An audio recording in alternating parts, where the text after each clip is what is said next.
Selamat pagi anak-anak, berjumpa lagi dengan Bu Guru. Kita kali ini belajar tema 8 daerah tempat tinggalku, subtema 3 bangga terhadap daerah tempat tinggal. Sebelum belajar, jangan lupa untuk berdoa terlebih dahulu. Amatilah gambar berikut ini. Kalian bisa melihat gambar apa itu? Sekarang kita akan belajar pengaruh gaya terhadap keadaan benda.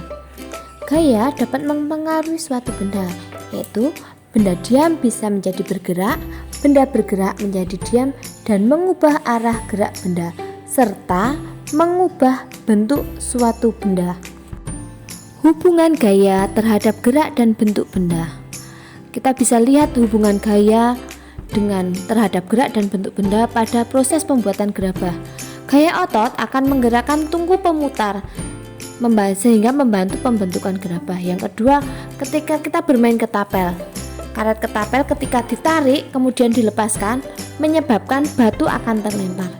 Yang ketiga, ketika kita menimba air, ember yang ada di dasar sumur ketika ditarik menggunakan tali menjadi naik ke atas. Setelah belajar gaya, marilah kita belajar tentang unsur pembangun cerita dalam dongeng. Dongeng adalah cerita rekaan tentang sesuatu yang tidak pernah terjadi. Biasanya itu adalah cerita khayal. Unsur pembangun cerita dongeng antara lain tokoh, latar, tema, dan amanat. Tokoh dibagi menjadi dua, yaitu protagonis dan antagonis. Latar adalah tempat, waktu, dan suasana. Sedangkan konflik merupakan masalah yang ada dalam cerita, dan amanat merupakan pesan yang terkandung dalam cerita. Menentukan peran dan karakter tokoh. Tokoh protagonis merupakan pembawa ide cerita, mempunyai sifat baik. Tokoh antagonis merupakan penentang ide cerita, mempunyai sifat jahat. Sedangkan tokoh utama adalah tokoh yang memerankan karakter utama. Ini biasanya paling sering muncul. Sedangkan tokoh pembantu adalah tokoh yang kemunculannya tidak terlalu banyak. Memainkan peran dalam drama. Drama merupakan karangan yang menggambarkan kehidupan dan watak manusia melalui tingkah laku yang dipentaskan. Ini merupakan seni pertunjukan atau teater. Unsur drama antara lain tokoh, penokohan, latar, tema, dan amanat. Unsur pembangun cerita fiksi.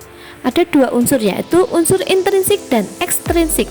Unsur intrinsik meliputi tokoh, penokohan, latar, konflik, tema, dan amanat. Sedangkan unsur ekstrinsik merupakan unsur dari luar karya sastra berupa latar belakang pengarang, gaya bahasa, dan nilai kehidupan. Sekarang kita belajar tentang gambar bentuk. Gambar bentuk ada berbagai macam, seperti bentuk kubistis yang merupakan bentuk dasar kubus dan balok.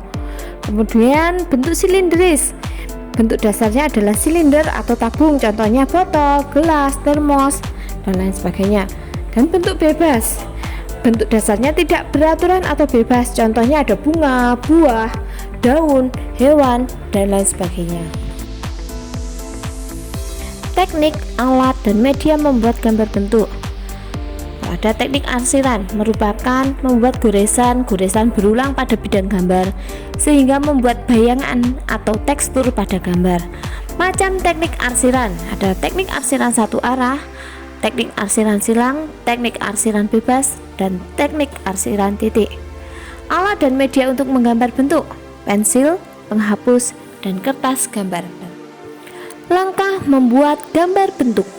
Yang pertama, menentukan objek gambar, melakukan pengamatan, membuat sketsa gambar, menentukan efek gelap terang, menentukan teknik arsiran, dan memberi sentuhan akhir. Setelah belajar tentang gambar bentuk, sekarang kita akan belajar tentang pekerjaan dan hasilnya. Pekerjaan dan hasilnya contohnya adalah yang menghasilkan barang dan jasa. Ada menghasilkan barang, petani, nelayan, rajin, penambang, dan lain sebagainya. Yang menghasilkan jasa ada sopir, dokter, guru, montir, pengacara, dan sebagainya. Pengaruh corak kehidupan terhadap kegiatan ekonomi. Kegiatan ekonomi dipengaruhi oleh corak kehidupan masyarakat. Contohnya corak kehidupan yang sederhana atau tradisional dan modern. Corak sederhana masih tergantung pada kondisi alam, sedangkan yang modern sudah tidak tergantung kondisi alam. Manfaat perbedaan karakteristik individu. Karakteristik individu adalah ciri atau karakter yang melekat pada seseorang. Bentuk karakter individu antara lain ciri fisik, kegemaran, pekerjaan, ras, suku, dan agama. Karakteristik ini memberi kita berbagai macam manfaat, antara lain dengan adanya karakteristik individu kita bisa belajar saling menghargai, memperkaya kebudayaan, belajar bersosialisasi, belajar toleransi, dan saling melengkapi serta hidup rukun dalam masyarakat. Sikap positif terhadap perbedaan karakteristik individu, yaitu dengan cara menjalin kerjasama tanpa melihat perbedaan karakteristik. Yang kedua, menghargai perbedaan pendapat. 3. Memberi bantuan secara adil dan berlaku adil kepada semua orang. Pentingnya keragaman karakteristik individu. Keragaman di lingkungan kita yang merupakan karakteristik individu seseorang harus bisa menumbuhkan sikap nasionalisme, menciptakan identitas bangsa di mata internasional, bahkan sebagai ikon pariwisata. Dari situ, maka bisa meningkatkan pendapatan nasional. Selain itu, keragaman karakteristik harus bisa menjadi alat pemersatu serta memupuk sikap toleransi. Sampai di sini pertemuan kita hari ini anak-anak. Tetap semangat, selamat belajar, berkah dalam.